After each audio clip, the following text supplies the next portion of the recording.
This game sucks.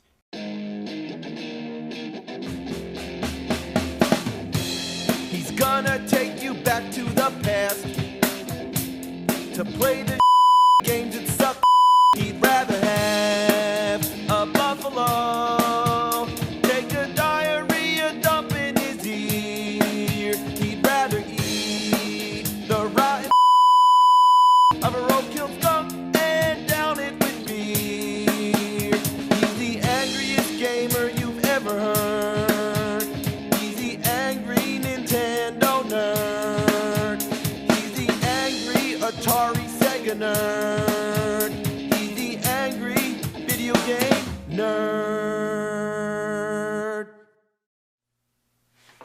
There is a game that is said to be even worse than Big Rigs. It is also a driving game, and it's called Desert Bus. It was so unspeakably dreadful that it was canceled before it was ever released.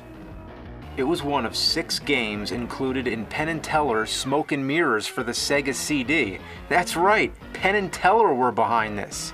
And if you haven't heard of them, well, how do I sum it up? Basically, they're 2 of the greatest entertainers of our time. They mix magic and comedy, they perform it live, they defy physics, they're funny as hell, they attack bullshit, and they've been doing it for nearly 40 years. So their first attempt at a video game in 1995 was a very interesting one and something that only they could have made. See? You gotta be careful, those thermographics. Smoke and Mirrors is like the anti-video game. It's made up of 6 mini-games that exist for no other reason than to play jokes on your friends. Explaining them all in detail would be a disservice for anyone wanting to try them out for themselves. Of course, the game was never released, but prior to its cancellation, it appeared in Sega Visions magazine and even made the front cover. The true reason it was cancelled was because the company, Absolute, went out of business. But like anything, the game found its way onto the internet and has been circulated, people have played it, and it's become sort of a cult hit. It's one of the strangest collections of games you might ever play. There's a traditional side-scroller where you actually play as Penn and Teller themselves.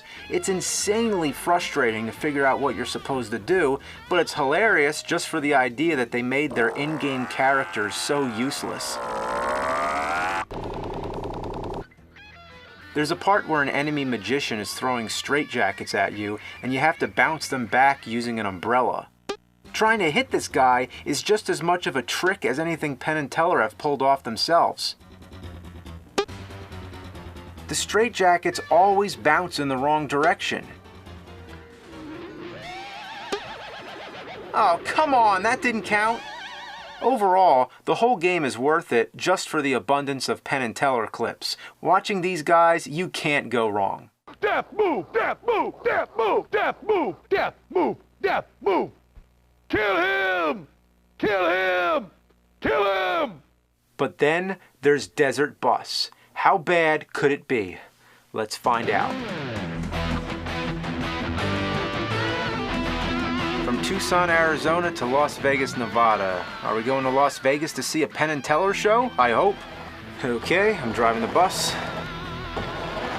Come on, bus. Come on, bus. Come on. Okay, slowly but surely, here we go.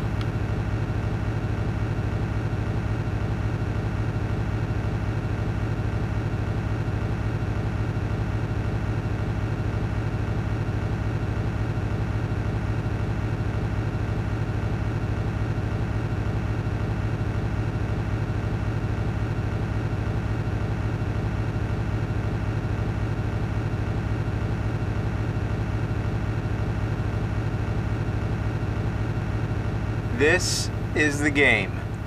You drive, drive, and drive. There is nothing out there except road and sand. Occasionally there's a rock or a sign, but that's it. There's no passengers to interact with, no music on the radio, nothing to keep you occupied. The road never turns, there's no other vehicles, there is absolutely nothing. You can open the door with the B button. Basically, it makes a sound effect. That's a little something you can do to entertain yourself. The bus can't go any faster than 45 miles per hour. I don't know why. Maybe Dennis Hopper has a bomb on it or something. So there's no hope of speeding up this test of human attention span. So how long is this trip? It's 360 miles to Las Vegas. At 45 miles per hour, that would mean 8 hours. This is a 8-hour game! Whoever needs to take a road trip when you can simulate the whole experience in real time on your Sega CD? What were they thinking?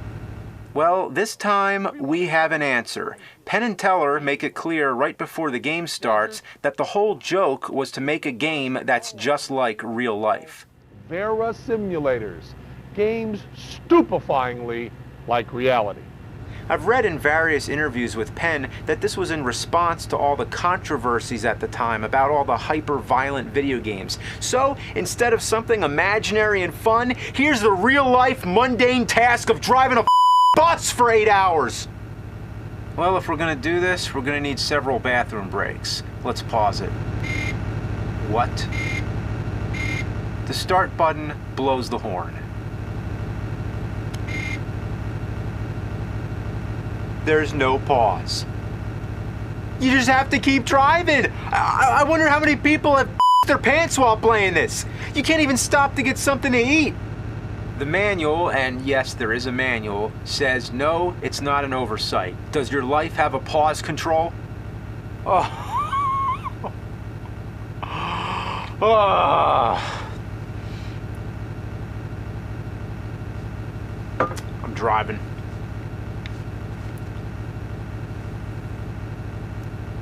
What happens at the end when you get to Las Vegas? Imagine if after the 8 hours you get to play casino games and have fun, and all of a sudden the game becomes awesome. Well, I looked into it. You want to know what happens? You get a point. A point. 1 point! And then you gotta drive all the way back! Every 8 hours a point! Those are the slowest points in video game history! Did Penn Teller really make this game, or did Andy Warhol rise from the dead? Yeah, you know the Andy Warhol film Empire? It's an 8-hour movie that's nothing but a shot of the Empire State Building. Yeah. Who could ever sit through this? Well, there was going to be prizes. Penn Teller were actually planning to have a desert bus contest. You send in your score, and the grand prize was a trip on an actual bus from Tucson to Las Vegas. But you'll get to see a show and have a 4-night stay at Bally's. That only begs the question, who has the high score in Desert Bus? Well, apparently, the highest you can get is 99, which would mean putting in 792 hours, or 33 days of continuous gameplay. And speaking of long hours, I just found out there's a group who do an annual marathon of the game for charity. It's called Desert Bus for Hope, and it's been very successful in raising money for children. So at least something good has come of this game. They must be some serious troopers. I can't sit through 10 minutes of this. I've heard that every once in a while, a bug will splat on your windshield. I'd be happy just to see that. I'm suffering from so much sensory deprivation that anything to break up the monotony would be amazing. If a bug came and splat on this windshield, that would blow my mind. But I'll never have the patience to get that far. I'll never even get a single point. Just gotta hold your thumb on this button for so long. Wait. Oh! How do you like that trick, Penn Teller? If you can't beat the game, let the game beat itself.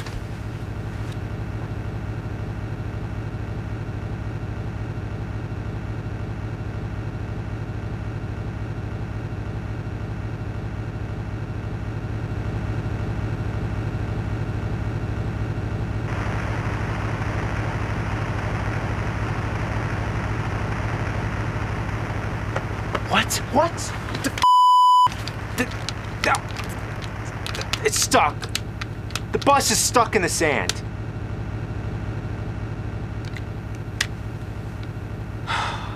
They made the bus veer to the right on purpose. Oh, they thought of everything. God you, Penn Teller. You have to sit here and drive the bus, just like in real life. And real life sucks. Now I'm getting towed. Oh boy. The towing is in real time also. So if you've driven 7 hours, does it take 7 hours for the game to start over? This is the most sadistic thing ever. There's no fun factor whatsoever. This makes Big Rigs look like a party. Big Rigs isn't even a game and has no challenge whatsoever, but here the challenge comes from trying to stay awake from boredom. For the past 10 years, I've been on a mission to warn the world of games. And in all those years, this one takes the cake. I think I've finally hit the bottom of the barrel.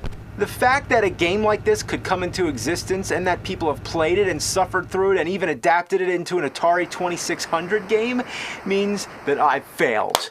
I've done everything I can. It's time to retire.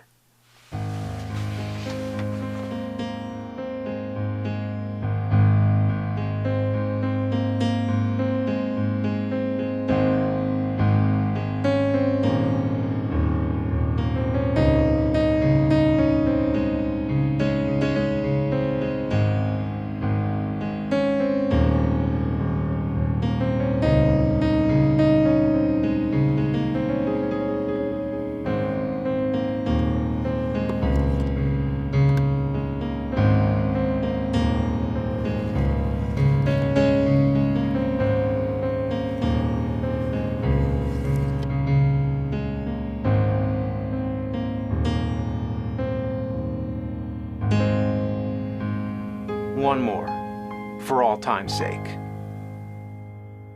This game is a hack of Castlevania 2 by the almighty Guru. As I said 10 years ago, the original game is full of problems. How would you ever figure out that you're supposed to throw an oak stake at that orb? One of the biggest problems in the game is how cryptic it is and how none of the townspeople tell you anything that's useful. Instead of giving you clues like any other kind of adventure or RPG game, they just give you a bunch of nonsensical riddles.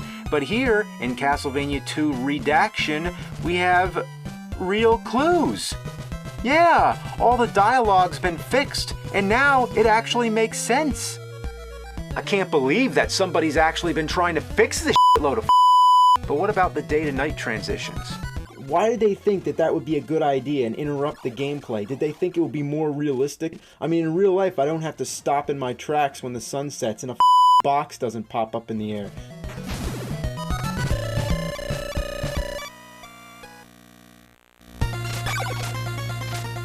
Wow, that was fast. I wish it was that fast in the original game. I wish it didn't happen at all, but hey, that's an improvement.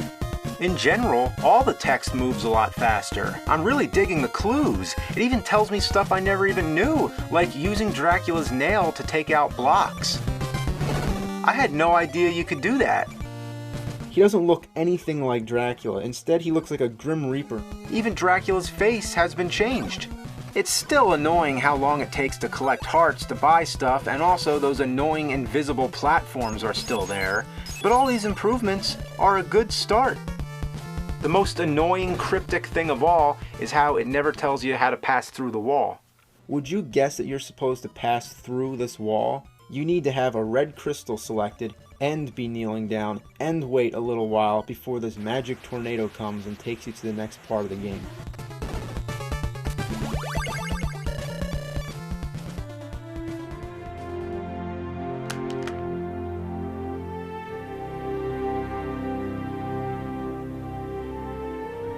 I've wanted to see that clue ever since I first played this. I've complained about it. Did my complaints ring a bell?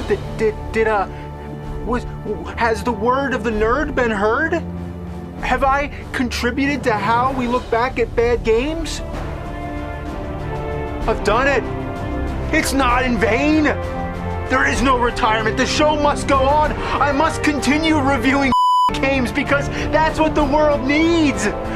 But where do I go from here?